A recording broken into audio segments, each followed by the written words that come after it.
أعوذ بالله من الشيطان الرجيم. بسم الله الرحمن الرحيم.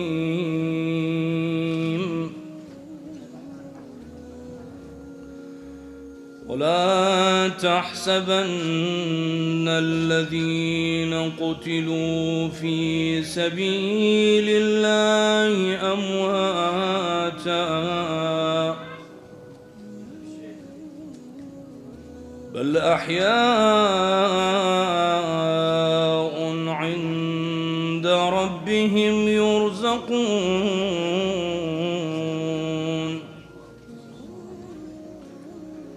فرحين بما آتاهم الله من فضله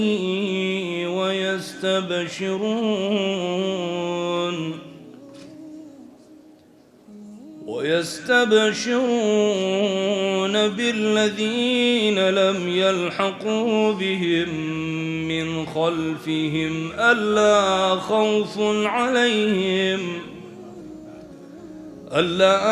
خوف عليهم ولا هم يحزنون.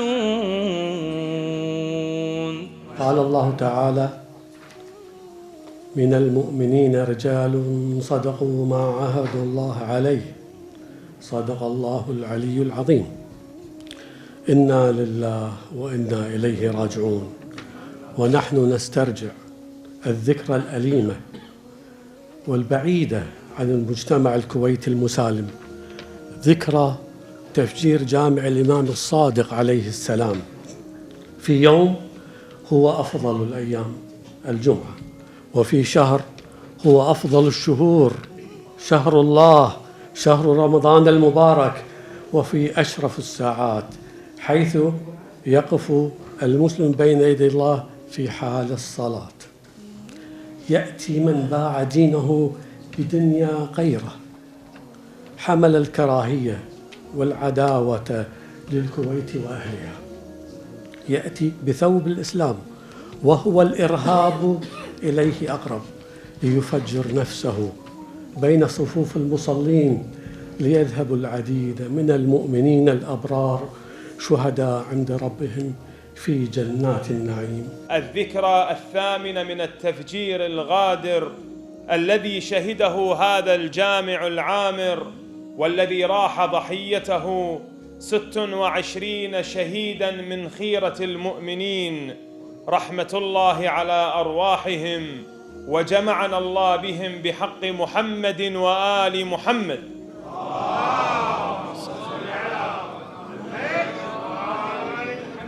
قال تعالى: بسم الله الرحمن الرحيم: ولا تحسبن الذين قتلوا في سبيل الله أمواتا بل أحياء عند ربهم يرزقون فرحين بما آتاهم الله من فضله ويستبشرون بالذين لم يلحقوا بهم من خلفهم ألا خوف عليهم ولا هم يحزنون.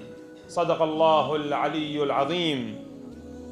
جاء في تفسير البرهان للسيد هاشم البحراني قدس الله سره الشريف في تفسير الآية السابقة ما رواه عن أبي بصير عن أبي عبد الله عليه السلام قال: هم والله شيعتنا إذا دخلوا الجنة واستقبلوا الكرام من الله استبشروا بمن لم يلحقوا بهم من أخوانهم من المؤمنين في الدنيا.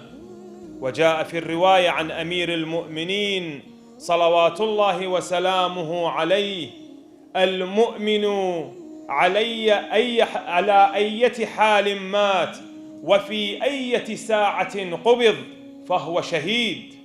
اليوم إذ أننا نستذكر هذا التفجير الإرهابي الآثم، فإننا ولا شك نستذكر أيضا الأرواح الطاهرة لكوكبة من شهدائنا الأبرار، حيث ارتقت فيه إلى بارئها جل وعلا أرواحهم الطاهرة. وكذلك بالمقابل نستذكر أيضا الدماء النازفة والجروح الغائرة على أجسام وأجساد المصابين والجرحى المصلين. لا يختلف اثنان، وهو معروف أن الجود بالنفس أقصى غاية الجود. الجود بالنفس أقصى غاية الجود. أوكي.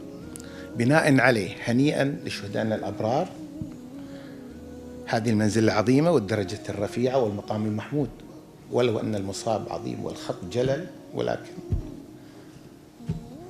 نهنيكم على هذا.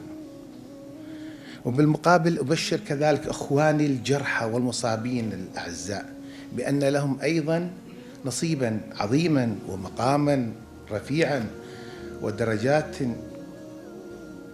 عليا، مصداقا لقوله تعالى: هم درجات عند الله، فلكم الدرجة الرفيعة والمقام المحمود إن شاء الله.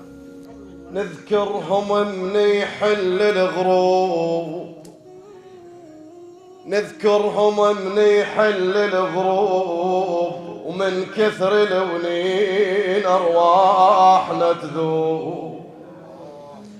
عالطيبين دوم تحن القلوب، جفانا وسافروا وبعيد الدروب. عزيزين عزيزين وعلينا كلف بعدهم، ذكرى ويانا ظلت بالصورهم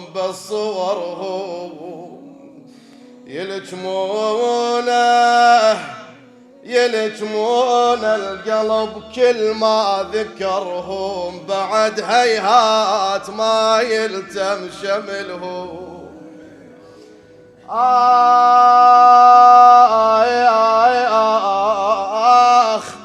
آخ اش كثر عدنا عزاز ما هو، مشوا والعين مشبوحة وراه. نذكر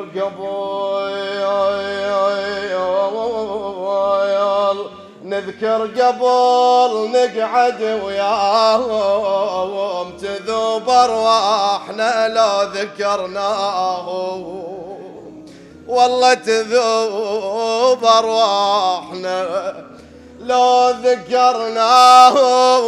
حزين ومظلم وموحش نزلهم، نوم المقبرة يمكن حللهم، والله نوم المقبرة يمكن حللهم. نسوا أحبابهم وديار غلوم، بعد هيهات